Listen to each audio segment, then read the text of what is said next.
Hello and welcome to the British Sitcom History Podcast. My name is Alan. With me, as always, is Gareth. Hello! Yes, Gareth obviously usually in his intro will do a little bit from the show. I was expecting you to go, yeah man! Yeah man! No, I think we need to address this up front. So today, as you will know from your podcatchers, we are doing Desmond's. We're talking about the Channel 4 sitcom Desmond's. And having immersed myself in Desmond's for the last couple of weeks and watched dozens of episodes, I'm really finding it hard not to do the accent. I think it's okay. We're as long as it's an excellent impression. I'm in the clear then. No, I mean, when we did Bread, I was doing the Scouse accent, and that was all right. Well, I mean, I'm not sure it was all right, but I felt safe doing that. I'm not sure about the Guyanese accent. But yes, we are looking at Desmond's, the show that, late 80s, early 90s. Yep. But shall we say groundbreaking in a lot of ways? I think that's fair. I think to address this straight away, is obviously a sitcom around a black family and part of the black community in South London, which was very unusual for its time and pretty much still is, to be honest.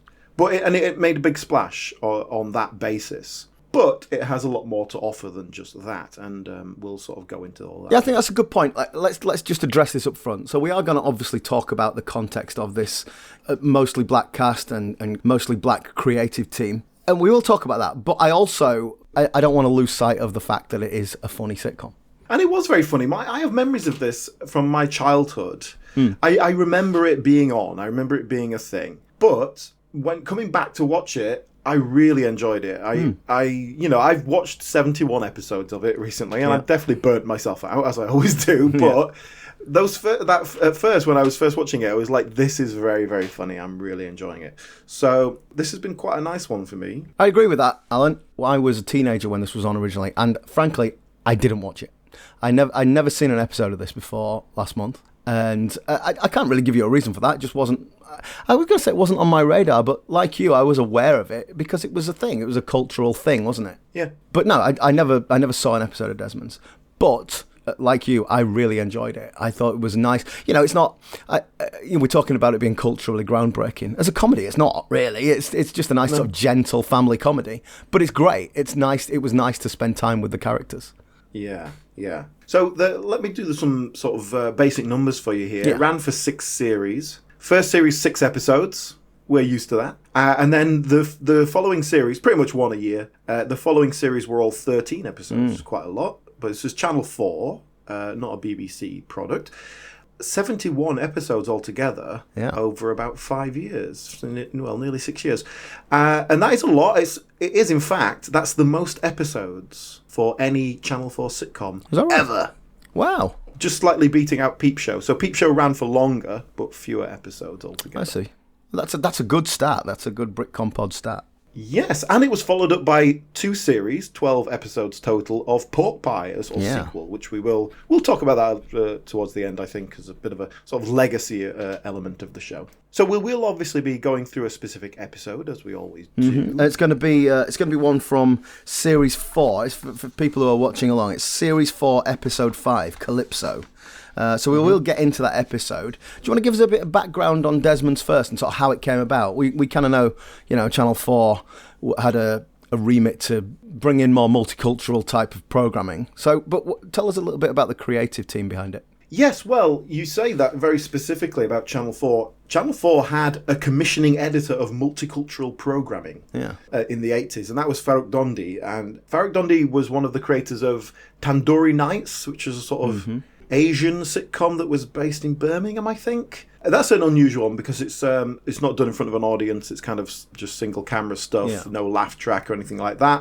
And it's not exactly Laugh a Riot kind of sitcom. But he was the commissioning editor of multicultural programming. Yeah. In fact, let's do this. Let's do this before we get into it. Let's do the sort of brief history of non-white sitcoms in Britain. Before you do this, Alan, I want a sort of editorial note here. Are we?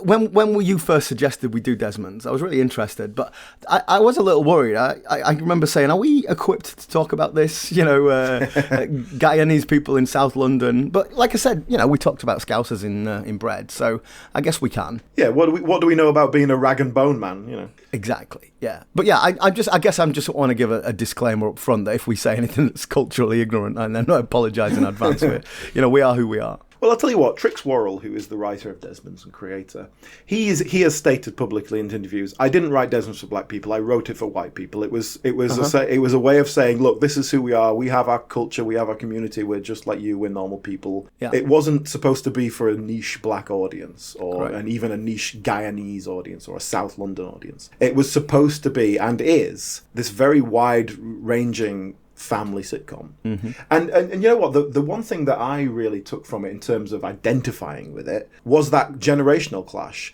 These kind of hard-working, sort of working-class parents and these upwardly mobile youngsters. Yes. Michael, the eldest particularly, is kind of really played for laughs. But even Sean, the youngest, he's going to university. Mm-hmm. And as working-class family in South London, your son going to university, it means big something, deal, Agreed. And that's definitely kind of our background, so that's something. It's relatable. That's a very good point. But yeah, let me sort of do a brief history of black sitcom, let's call it, in Britain, because the first one that was a black sitcom was called The Fosters. It was in the mid-70s. I don't know that. It stars Norman Beaton, who is Desmond. He was the paterfamilias of the family of the Fosters, and it's a remake of the American show Good Times. Okay, I've heard of Good Times. In America, that was the black sitcom, and in America, that is a different thing. It is very much like, because it's America, even the TV shows are segregated. So this is the sitcom for white people. This is the sitcom for black people. Obviously, someone was like, okay, we have black people in Britain now. We can do that. And so they remade Good Times as the Fosters, pretty much, taking the scripts and a little bit of reworking to make them work for a British style, but not. That's it.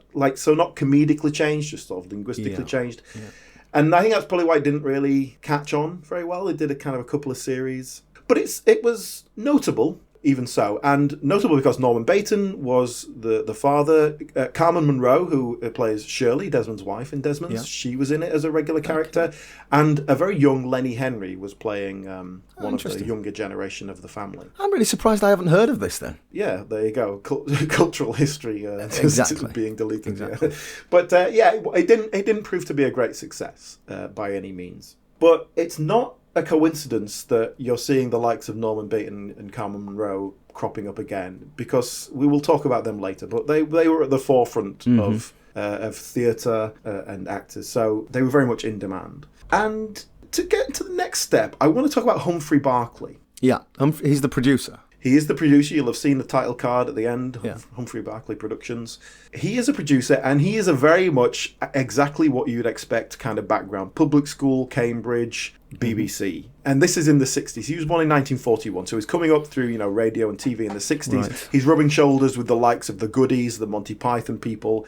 Yeah. He was involved with Do Not Adjust Your Set, which has kind of led to the Python in a lot of ways. He moved to LWT in 1968 when David Frost kind of started all that. And he was a producer. He produced the Doctor series, those sitcoms, Doctor at Large, all that kind of stuff. And he became the head of comedy at LWT in the 70s. And you remember when we talked about David Jason, we looked at Lucky Fella, Sharp Intake of Breath, all that pre-Only Fools and Horses stuff with David Jason. They were trying to find a vehicle for him. It was LWT definitely trying to find a vehicle for David Jason. That's all Humphrey Barkley. He was the commission editor and all that stuff. So one of the shows that he shepherded in was Mind Your Language. And he was struck by the criticism of it, that it was racist and kind of stereotyped and crap, and all fair comments.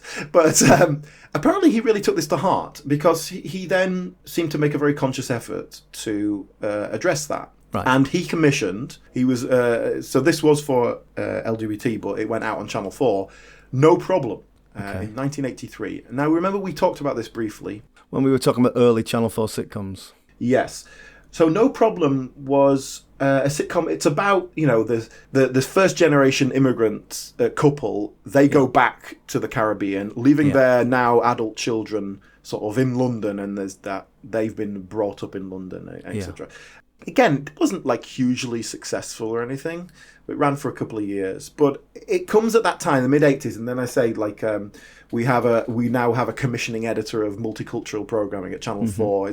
It's this little movement of these things happening. And at the same time, Humphrey Barkley started Humphrey Barkley Productions, and one of the other co-founders of that was Giacomo Asante, who plays Matthew in Desmond. So one of the actors, we'll talk about him later. Yeah. But he co-founded Humphrey Barkley Productions. He was on the team from the beginning. They formed that in 1983, and they're doing productions. But Desmond's was like the big hit of all that. So that was kind of the ultimate result of it all. Yeah, but they also made Hot Metal. Do you remember we talked about Hot Metal before? I remember Hot Metal, set in a newspaper, yeah. They made Surgical Spirit. But that was quite a big hit, Surgical Spirit. That was ITV, wasn't it? That was quite a big... At the time it was, show. Yeah. It's one of those that hasn't quite stood the test of time, isn't it? But... No, I'm not enjoying it. Spoiler for a future episode, perhaps. But yeah, no, it was big at the time. Yeah, so him and Giacomo Asante, they were really good friends, and in fact...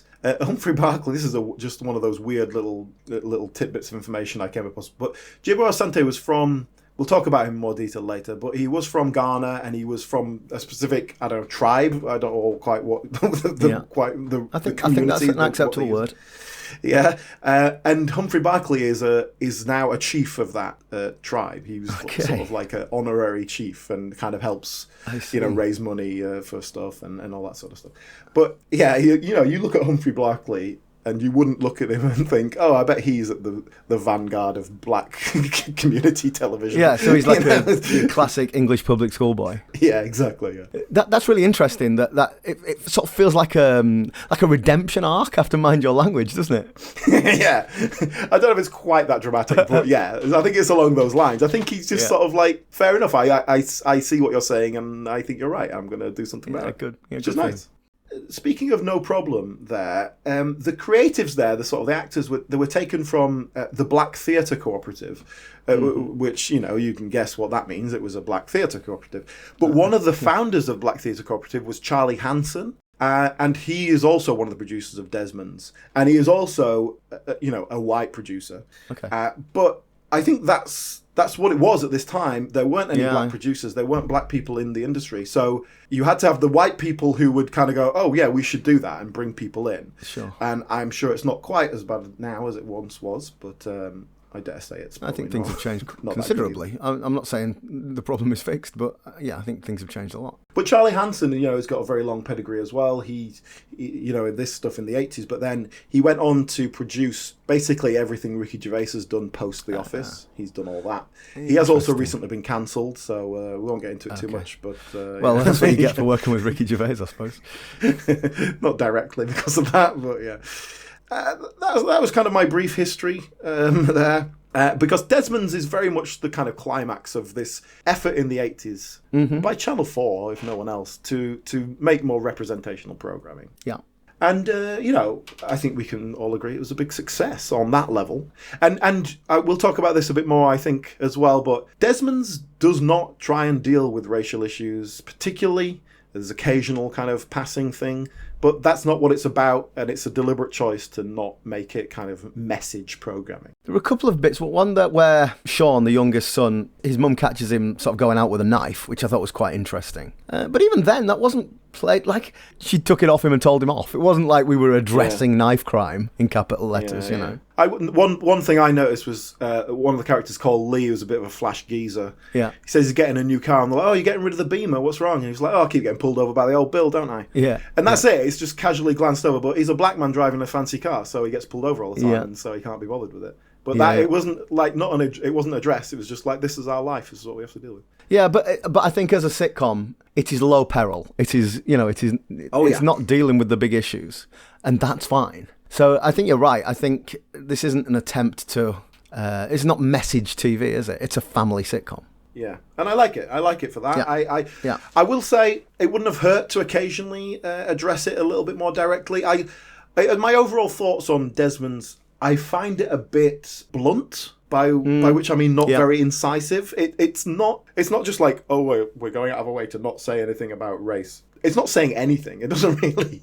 I think that's fair, and that's okay. It's okay. That's fine. But sometimes you want a little bit of sting. There's not a lot of bite to it. It's all very low peril, low stakes. Yeah. Even when the stakes are high. So there's one particular episode or double episode where are you going to talk about the armed robbery? Yeah. So these two youths hold up a post office and attempting to escape the police come into Desmond's and end up taking everyone there hostage. And it's like a double episode arc, which is really they've got guns. They've got actual guns. They have guns. Yeah. And considering that circumstance, it does not feel high stakes at all. It does not feel high stakes. It's very much a comedy. Yeah. It is a comedy hostage situation. Yeah. And it's a sitcom. That's fine. The kind of the end message is they talk these kids down and they're like, look, you've just fallen off the path. And, you good kids, really, it's all going to be okay. As if they've been caught, like, smoking behind the bike sheds or something. Like, they're going to go to prison for 8 to 10 years for this. Like, they're going to have lots of time to think about this. So when they give themselves up, they're not just going to get a slap on the wrist. I think you're right. You've identified it there. That it feels like low stakes, and yet, in that actual situation, the stakes are way too high for the low stakes vibe of the show.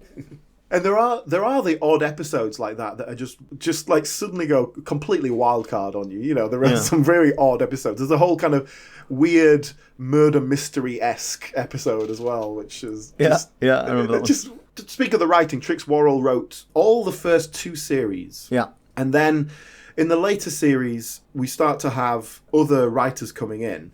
In fact, in the later series, there's a script team credited. So you will have a credited writer, but then there's like 4 or 5 people in script team. A writer's room. So it was obviously a bit of a writer's room. And you're churning out 13 episodes a year. Like, I appreciate why as one person you're not going to try and do that, That's interesting, but the real wildcard episodes tend to be Trix Worrell's one. Because if you're brought on as a script team, you just play by the rules. You read the guidebook and you do what you're told. But if you're Trix Worrell, you can go, do you know what? I'm going to do one where it's like they're abducted by aliens or something.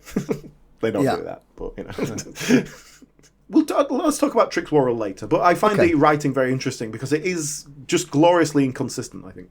I want to talk about the characters, the relationships between the characters. Shall we start our episode and work through it and then sort of branch off from there? Well, we're going to talk about Series 4, Episode 5, Calypso. And it's called Calypso. Calypso is a person who appears from the past. But we open up with as we always do, really, in the barber's shop. There's a discussion going on about graphology and interpreting handwriting, which is a kind of standard, just a generally people chewing the fat, just talking about nonsense, which is kind of the bread and butter of Desmond's. I really like this as an opening scene because this handwriting stuff doesn't really come to anything. I thought it might pay off later when someone has to write something and it tells them something about it, but it doesn't, and that's all right. It's just a bit of repartee between our regulars, and it's good. It's good stuff. Like, I like this repartee. I like the relationships between these guys as they're all sat there poking at each other, and they're friends, but they're kind of slightly antagonistic towards each other at times, and it's good. It's good. They're great relationships. Yeah, and they're just chatting for about, 3 minutes before someone bursts in and the script, the story for the week begins. It sort of sets up the story. But I like this. You got Matthew there, the student, the perennial student. Yeah. He's got his new intellectual thing is graphology, and he's pompously explaining it to educating everyone. Yeah. So we've got Matthew there. We've got Pork Pie, who's Desmond's old friend from Guyana. We got Desmond himself, of course, and there's Tony, who's the younger barber, who's kind of recruited early on in the first series to bring a bit of glamour to the barber shop. And there's also, well, of course you noticed, there's the bloke who's always on the phone. I want to just talk about him for a minute. I love the bloke who's always on the phone. There's like a public payphone in the barbershop, and there's always a bloke, the same bloke, who's got a newspaper in his hand. I've sort of assumed that's the horses. He's putting I bet assume on. He's putting bets on. But he's always got the phone on, watching what's happening, never says a word, but just corpsing, just the actors just laughing constantly. That's what he does. And it's the same guy throughout 6 years of things. So who is that? Is that one of their mates? I think he's just an extra, but he gets a couple of lines here and there. He does. He gets named in the hostage crisis. That's like never puts the phone down though. 12 episodes. He's got a gun to his head, but he's still putting that bet on. I love that. I really love that kind of just background nature, because there's the whole point of the barbershop in this culture. It's the community centre. Yeah, sure. Like, that's the point. That's why Matthew and Pork Pie sit there just chatting and never get a haircut. Shall we talk about those two? Those two are kind of our best supporting cast. So Matthew and Pork Pie. So Matthew, as you say, he's from West Africa. Is he Ghanaian? Is that where the character's from? But he's West African as opposed to Guyanese, as everyone else in the cast is. The character is from the Gambia. I beg your pardon. Yes, I did know that. The actor, Jebo Asante, is from Ghana. Yeah. I have no concept of if he's doing a good Gambian accent or if that's just pure Ghanaian. I have absolutely no idea. But yeah, that's Jebo Asante, or Christopher Asante, as he was known until Desmond's. In fact, he was known just in his personal life as Christopher. Are you saying he'd taken the name of Christopher because it sounded more Western? Is that what you're telling me? Yeah, no, I think Christopher was one of his given names that he used. But as of Series 2 of Desmond, so in Series 1 of Desmond, he's Christopher Asante, and as of Series 2, he's Jebo Asante. And apparently that is very much like, this show has given me the confidence to sort of embrace my African roots, as basically as from what I read of it. So every other credit he has is as Christopher Asante. But yeah, he moved to the UK in 1967 when he was in his 20s. He's quite old, isn't he? Because he doesn't look particularly old, but I think he is, isn't he? Yeah, there's a lot of jokes about him being really old and as a student. And which don't really work. Yeah. He's 50, basically, in the show. Okay. So, yeah. But if you told me he was 30, I would have probably believed you. Yeah. But yeah, he moved to UK to go to drama school, and he was a regular face on stage and TV in the 70s. Look at his IMDb; it's just one episode of this, one episode of this. He worked closely with Humphrey Barkley, as I mentioned earlier. They started a production company and all that sort of stuff. So they were really good friends. And in fact, once Desmond's finished, he moved back to Ghana. So he has no kind of other credits in that. But it's the sort of thing where Desmond's was a big enough hit, a huge enough show that, in Britain, it's kind of, oh yeah, Desmond's, I remember that. Yeah. In Ghana, he was like number one celebrity ever. Of course, because he'd gone to Britain star. And made it big, yeah. So he basically retired to Ghana. He was interesting, and sort of, used his celebrity for good to try and achieve positive things, and died in 2000. He would have been 59. Pretty young, really. Really? Okay. So there's no kind of post game on the Desmond's thing. And the pre-game, as it was with most of these actors, is like, they were popping up in lots of TV shows, but as a black person, there was no, be the lead, be a regular. Yeah, I understand. It was like, we need a black person in this episode, come and do it. But, okay, so what do you think of his performance then as Matthew? I like it. I like the way the characters, the dynamics of all the characters, I like. Oh, definitely. The dynamics work really well, but there's several times where I just feel like he's really badly overacting. Like it's a really big character, isn't it? Yeah. And it works in context. So, like I say, I can't judge if that's just how he acts or if he's doing it as a deliberate choice for the character or what. Yeah. What about Pork Pie then? Well, Pork Pie's great, isn't he? So Pork Pie is Desmond and Shirley's old friend from the old country, and they obviously knew each other as young people. His characterization is that he's quite lazy and he just sits there all day. But we do know that he worked making cars, but he worked for Ford for years. So he says, I'll work my entire life. So I don't think he is lazy, but he's kind of got that vibe of, I'm just sitting here, I want a cup of tea, leave me alone. And obviously the whole point is that he and Matthew sort of sit there together and they are contrasts. Matthew, this intellectual but never worked a day in his life, kind of. Yeah. But is very intellectually, challenging himself. Whereas Pork Pie wants the at least challenging life possible, basically, and wants to sit there, have some rum, play dominoes. Well, we know that he had a wife and daughters, but they're in Canada. They left and went to Canada. And, I described this earlier as a family sitcom, and these two, Matthew and Pork Pie, are part of the family in every conceivable way.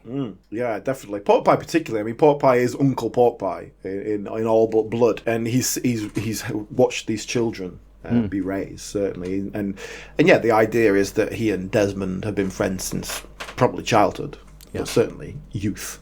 And they were in a band together called the Georgetown Dreamers, which we'll see a bit more of that in this episode. There's a lot of music in this show, yeah. Full name, Augustus Neapolitan Cleveland Grant. Right, this is a good example of something I wanted to talk about, because Trix Worrell I was listening to an interview with him, and he said when he creates these characters, with anything he's writing, he likes to, sit down and create a full biography of the character. And this name is a good example of that. Augustus Neapolitan Cleveland Grant. So in one of the earlier episodes, he gives his full name. Yeah. And that's it. It's just a little stupid name. Mm-hmm. Come on, what's the backstory? Well, there is a later episode, probably 2 years later. It's loads later, where he gives the story of why he's got that name. And he says, my parents wanted to name me after the great generals, Augustus Napoleon Cleveland Grant. But the vicar at the christening was drunk and he said Neapolitan. Brilliant. But that was 2 years after they first mentioned his name that story comes up. So that was obviously in the bio pack somewhere. He'd obviously made... I like it. Trix Worrell wrote that joke at the start and then pulled it out 4 years later, which I find fascinating. And I love that they had it before and didn't explain it. So that's great. I really like that. And I like that a lot. A good kind of example of how Trix Worrell is approaching these characters. He knows everything about their background. I think that really does come to bear, and especially, let's say, you are bringing in a script team later on, you can just give them, these are the character bios, this is and they can draw from that. So Pork Pie he's ornery and he's grumpy, but, he's kind of regarded with affection by everyone. What about Ram John Holder, the actor? Tell me about him. Yeah, I think Ram John Holder probably kind of got the most cachet out of Desmond. I think Pork Pie was not exactly the breakout character, because it's not... He overshadowed Desmond. Well, yeah, he had a spin-off, so it was the breakout character in that sense. And I think Ram John Holder, as a personality out there in the real world, he kind of took the Pork Pie personality with him. So he was just like, hey, this is what I'm going to be now. But Ram John Holder himself, from Guyana, and moved to New York City first as a musician. Eventually came to England in 1962. And he was a pretty well-established musician in his own way. I found an album he did in the '60s, which was called Black London Blues, I think it was called. But it was a specific song jumped out at me because he wrote a song about Brixton, which is where I'm from. So it was all, and he's just like name checking streets. He's just like, oh yeah, I went down Cold Harbour Lane, I did this, and then I went up Electric Avenue, and this happened, and so it was like a real kind of local interest thing. Went down to Brixton Market to buy some peas and rice. A blonde chick said 10 shillings. My temper started to rise. I made a protest and demanded to meet the owner face to face. Imagine my surprise, baby. I saw brother was running the place. Man, I started to tremble and shake and started going out of my mind. So I took the Brixton cure. I swallowed a whole bottle of wine. But interesting that there's a big musical background there. As we said, there's a musical theme running throughout the show, through the characters, but also the actors. Yeah, the characters are old musicians who came to Britain to try and make their fortune as musicians. And so they've cast it appropriately. We'll see the same with Norman Beaton as well. And this is a very kind of true to life. They're not playing too far out of their own realm, maybe not in the details of the personality, but they've cast this with people from the appropriate background and life knowledge. You'll see time and time again with these older actors, they were just really well established in theatre, and kind of more specifically black theatre. Yeah. And very often creating black theatre, because the opportunities weren't there for black actors. They had to make their own. So they made their own. That's it, yeah. I understand, yeah. And Ram John Holder's a good example of that. He was pretty regular TV appearances, just here and there, and film. In fact, he's still working now. He's recently been in Coronation Street, and he's 89 now. Wow. But he's looking pretty good. And he was a regular in Death in Paradise. He played the father of the character played by Danny John Jules. Interesting. Okay. In Death in Paradise, yeah. So, he's on. He's a CBE. Okay. That's top rank, isn't it? CBE's like higher than OBE and MBE. That's the top one. Is that right? Yeah. I talked to someone I know who worked with him back in the 90s. I was just sort of talking about Desmond's in general. And this is someone I know who was an actor, way back when. And she was like, oh, I played his daughter in an episode of Casualty. Because she's of Guyanese heritage herself. And this is like 92, I think it was. Yeah. So just one episode of Casualty, as you do. Sure. she said we stayed in touch for a while, and he would ring me, and if I wasn't in, like my flatmate answered the phone, we'd say, "Oh, who's calling?" He goes, "Oh, tell him it's pork pie." So pork pie on the phone. Exactly. So he's absolutely subsumed the personality of the character. But that was right at the heart of Desmond's while it was still on TV and everything. So I like it. Just while I mentioned that, because the person I was talking to, like I say, she is of Guyanese heritage. Her mother came over here in the early 60s and she was born here. So she is very much of the generation of the children of Gloria Desmond's, right? and Sean. Yeah, she remembered Desmond's, obviously. And she said, like, it was appointment television. You know, at a time when you had to watch it when it went out. And she said when I was growing up, that when there was a black person on TV, you would kind of ring people and go, "Oh, there's a black person on TV. Watch it." Yeah, it was. I think we do take for granted as you know, white middle class white men, definitely that idea of representation and that idea of being seen. Yeah, you know, just to go back to what we were saying earlier, Desmond's mattered. It meant something. Yeah, agreed. Well, can we talk about Desmond himself then? Tell me about Norman Beaton, the star. Very much of Desmond's, not just as the title character, but as the best known actor in it. So he was already quite well known before this, was he? Yes, if not the one of the most famous, well-known black actors in Britain at that time. He is Guyanese himself. He's actually, you know, very middle class, pretty well off and well educated. Yeah. So to give you an example of his social standing, he was a teacher, became a teacher, and this was a disappointment to his father, who wanted him to be a lawyer or a doctor. Okay. So, you know, that's the sort of expectations of him. Is that still in Guyana? Yes. And I think that's says something, because Norman Beaton was a slightly eccentric, you know what, I'm going to go off and become an actor type of person. Yeah, this very well-educated middle-class lifestyle that he... to some extent rejected. Yeah. But I think it really comes across in a lot of things you see in Desmond. Because in theory, Desmond is a sort of working class barber. But he's obviously not. And I think that's part of what we're seeing here as the cultural element of Desmond's. Desmond and Shirley are educated, intellectual people. Yeah. And they obviously, you see that in their children, the way they teach their children, the way they have expectations of their children. But because they are black people in Britain in the 60s, 70s, you're a barber, mate. That's what you're going to do. That's it. Yeah, because those opportunities weren't there. Yes, I understand. Just to take that back to our cultural conversation, the Windrush generation, these West Indian, the Caribbean people who were coming into Britain in the 40s, 50s, 60s, they weren't poor people coming over here looking for a job. They were well educated. It costs money to travel across the world to get to. They were quite well educated and well off people, but then they come to Britain and it's like, well, yeah, you can be a nurse. You know, that's it. But I just find that very interesting as a kind of cultural situation, and it's very much present in Desmond's without being said. And this is what I was talking about earlier in terms of my connection with it and how I felt represented by the show. My parents, they went to grammar school, and it meant it opened up these opportunities for them in terms of career that their parents didn't have. Yeah. And then for our generation, it was going to university that did that same thing.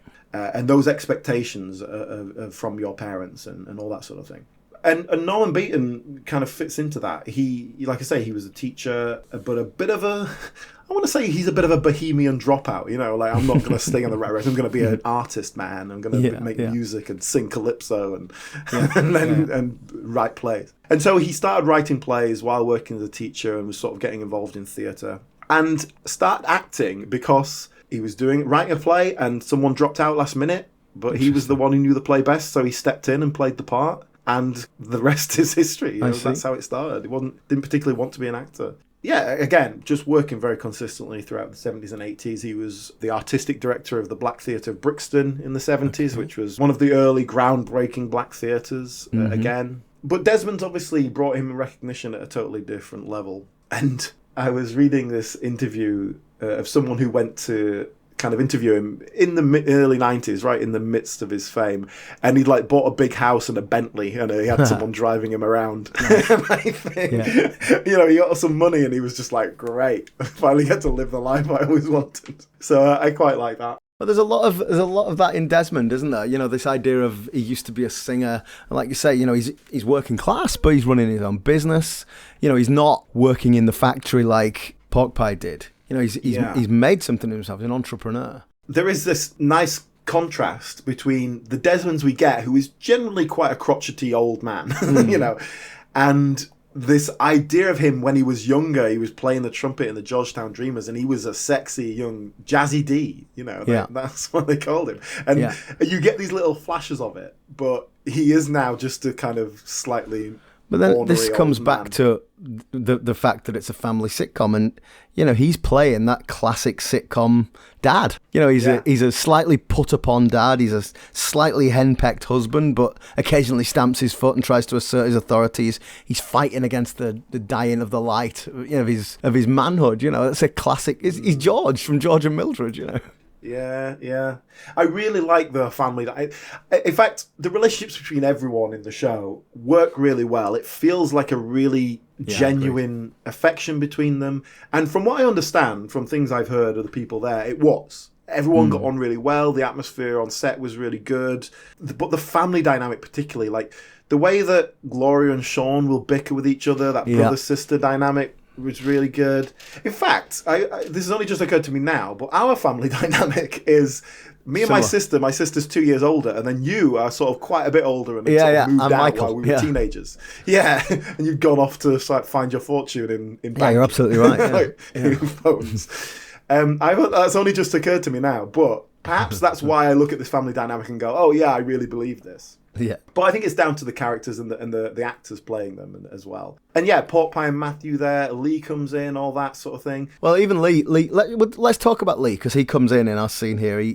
So Lee is the Peckham Prince, which is a nickname he's given himself, and he's a bit of a geezer. We're in Peckham, so you've got to have a Del Boy. Yes, that's a good. I'd like to make that comparison actually, because he's very much like a young Del Boy, isn't he? He is, yeah. He's a geezer. He's a little bit spivvy. Sometimes tries to get one over on people, but never goes over the line. There's a lot of affection towards him. He's part of the community. He's that classic spiv character, and very, very Del Boy in that he's well loved, even though he will try and con you right to your face and sell you some hooky gear. I found him really endearing. I really like Lee. I think he was a really nice lad. My problem with the character overall is that I think they try and pull on the strings a bit too much as some things as they go later on, because it turns out he was adopted, or rather sort of brought up in care, rather than adopted. And Shirley and Desmond knew his mother, but she had this child out of wedlock and kind of put him up for adoption and kind of ran away, basically. And it's all very understanding. Look, you know, it was a difficult time. This was, you know, the late 60s, as a single mother, blah, blah, blah. But he does sort of track her down at one point, and there's an episode where they meet.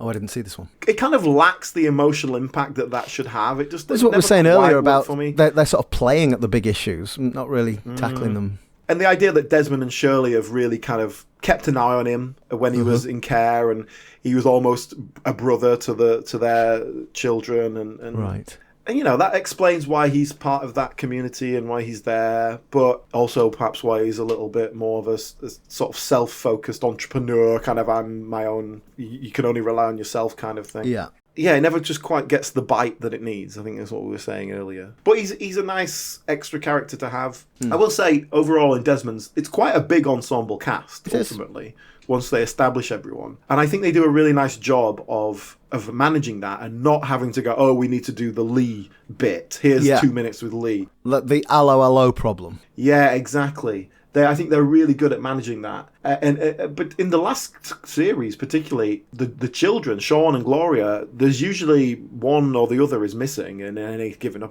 episode. They're just not in it at all. Yeah. And like, oh yeah, Sean's away with a friend, he's at university. In this episode we're looking at now, Michael, the eldest child, is not in it. But I do have things I want to talk about Michael. Yeah, so we'll talk about come back later. to him, definitely, because he's a very interesting character. But a good example, it's just like, okay, he's just going to be an extra person in this. It's not needed. It's not needed. So let's not pull him in. What about Robbie G then? Because I kind of felt like I knew his face. Has he gone on to be in other things? Not anything that I would particularly go, oh, that's what I know him from. He was in like The Real McCoy and stuff like that, which was a black and Indian kind of cast sketch show, which, you know, was also in the 90s and led to things like Goodness Gracious Me and that sort of thing. But, you know, he was a comedian. I think he was in a comedy double act as well, particularly sketch comedy and stuff like that. That might be it. I might just more than as an actor absorbed that back in the day, you know. I definitely knew his face. Yeah, I know what you mean. He pops up in films. I think he's in one of the Guy Ritchie films. I think he pops up in one of them. That's it.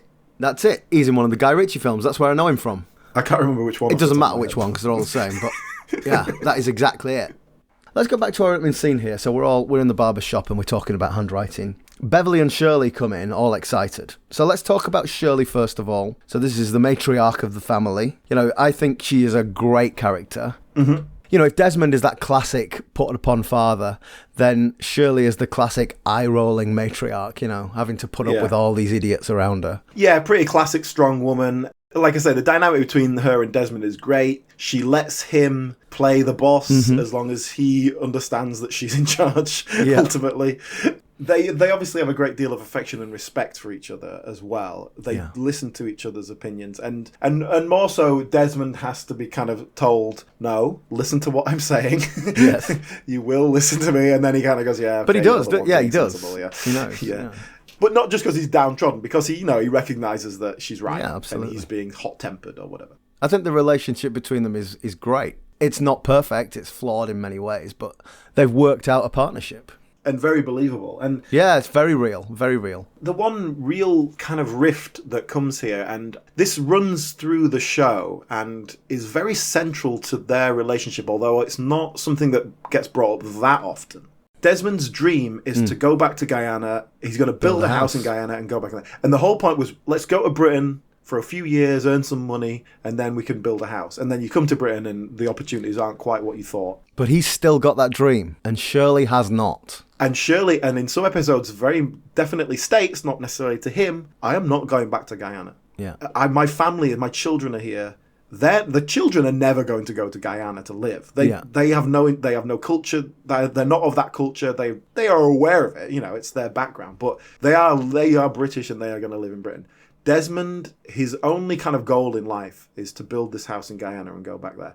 And there's a great episode where she sort of sits him down and says, like, we came here in 1962 and we wanted to go and build a house in Guyana. And now it's 1992 and we're no closer to that. Yeah. We don't have any savings. We've got a business that pays for our livelihood, and we've brought up 3 children very well, and we should be proud of that. This dream is still a dream, but it's very important to Desmond, and it becomes a real point of conflict in a couple of episodes.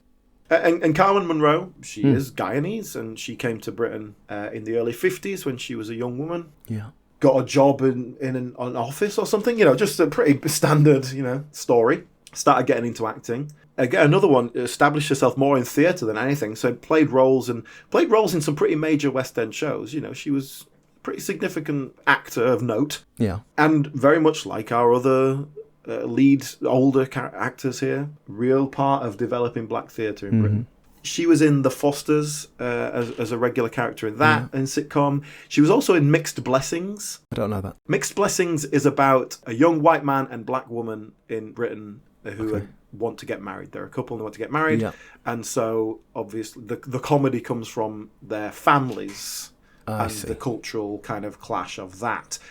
Carmen Munroe plays the mum of the black woman. Joan Sanderson is like the Harridan aunt in the white side of the family. So you can imagine the sort of character she's playing. Much hilarity ensues.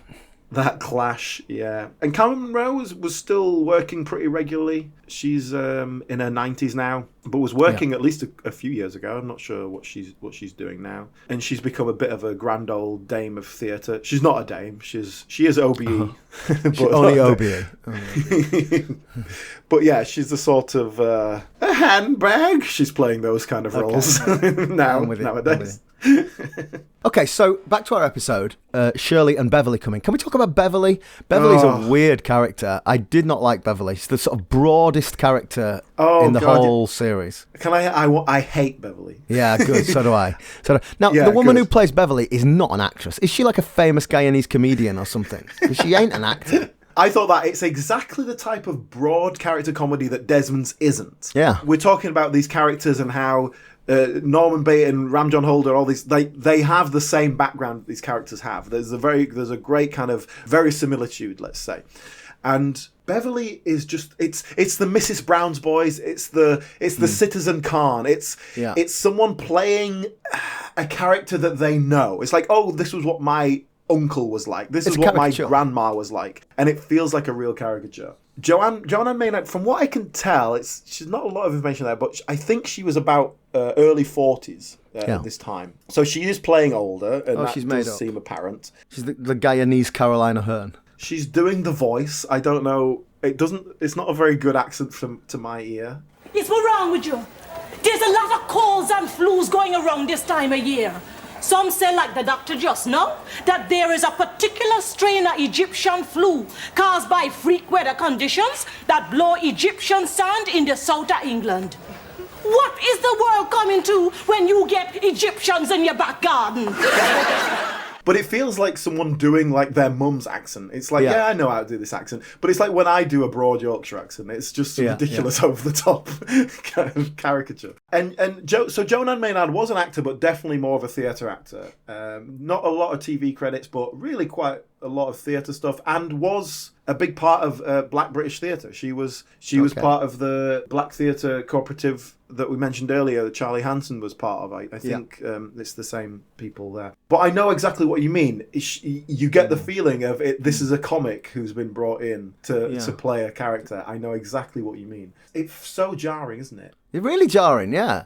I mean, I don't like the character. I don't like it. But it's not just a question of my personal preference. It doesn't fit. The character does not fit in the world. And even generally when they have guest characters, we'll see another one here, Calypso, we'll see later. They're generally pretty well handled. Yeah. But Beverly keeps coming back. I was terrified in sort of series 2. I think she's established she's in like one episode, and then she's in the next episode. I'm like, oh my god, they're going to make her a regular. But they didn't quite. And what I do like about it is that everyone in the show hates her as well. Yeah. Shirley is polite and friendly and neighbourly, but Desmond is just quite abrasive right to her face. Just has no time for her at all. And she's a gossip, she's a... Yeah. But she always she always comes in because she's been mugged or something's happened to her. She's always the inciting incident of the episodes that she's in. But in this episode, basically they come in all excited because they've seen someone. They've seen a ghost. They've seen someone from the past, from Guyana. And as they disappear off upstairs, they are followed into the shop by this character, who is this dapper bloke called Calypso. Again, just a one-off guest role here. Kenneth Gardner is the actor. And he's another one who was old school actor, did loads of TV in the 60s and the 70s. Not a lot of credits like by this end of his career. So I think he was just popping up here and there. This is obviously a nice little guest role for him. Full name? Joseph Toussaint Montpellier. Calypso. So he comes in and everyone is just like, oh, we've seen a ghost here. Yeah. Breezes in, just establishes the plot. He's looking for Shirley. And then breezes out again and leaves our characters, our regulars, to discuss it. And now there's a really interesting exchange that comes up here where we have all the men downstairs talking about it and the women upstairs talking about it. And we're jumping from one to the other in what I would like to say is a very theatrical device. There's kind of jumping from one to the next. Go along with that. Rather than TV. But I think we get quite a lot in the writing anyway, and it's when you're shooting a sitcom in front of a live audience, it always has a slightly theatrical feel, perhaps. What we get here is several minutes of full-on exposition. It's just backstory. It's very expositional, And it's done but it kind of really works, well. doesn't it? Because they are telling, not showing, but they're telling in a really interesting way. And I think that comes down to really good acting. We see Desmond first holding court and telling his side of the story. We see Shirley giving her bit. Then Desmond leaves and Pork Pie holds court. And I think this is Pork Pie at its best. This is Ram John Holder. He's holding court. It's a monologue, essentially, for all intents and purposes. But so much nuance that they find in it. It feels beautifully rehearsed. Really it feels very smooth. Then came the time for the masquerade, the carnival. A small boat appeared on the horizon. Calypso had come to weave his musical web again. It's just really nicely done. I think it's just great acting all round. Really good acting. We've talked about the actors. They're very, very experienced. We get all this backstory. There's enough jokes in there that just doesn't feel just like blocks of information. It's fun. It's funny. And just from a visual point of view, this is more technical stuff. when Pork Pie is holding court and the other gents gather round, like they literally kind of gather round, like, because Desmond walks out and they're like, right, Pork Pie, give us the true story. Yeah, we know we're not getting the truth from Desmond.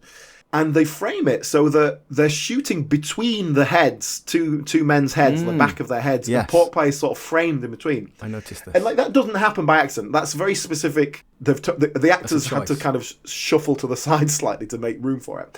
And they've even, the bloke on the phone, he's sat there because he's the second half of the frame. So they've had to bring him in to get involved. Yeah. And I just think that's a really nice way of creating just an interesting visual space in something that doesn't afford it. Visual intimacy is what I thought. It's, you're creating the impression that you're in that huddle with them. Yes, exactly. And it's not something that's easily done on this kind of set. It's pretty much just get the actors stood where we can see them and point the cameras at them. So I really like that. A nice bit of touch. I think Lydia Oldroyd is the director of this. We'll talk about the creative crew a bit later. There's one bit in this. I guess if you are watching this on the YouTube, you'll be able to get the visual. But there's a really hard edit where there's a joke, and I think Matthew says something. And then we cut back to Pork Pie, and it's a real obvious edit. Like, Pork Pie's hands have moved quite significantly. It just jumped out at me because it's not something you see very often. Such a hard edit. Something's got cut out there. I didn't notice that. Okay. And well, it's amazing what you don't notice, isn't it? But you get away with so much. But because I'm watching very analytically, it jumped out at me. But it just jumped out at me because it's not something you see. It's like you never get a boom mic in shot or anything like that.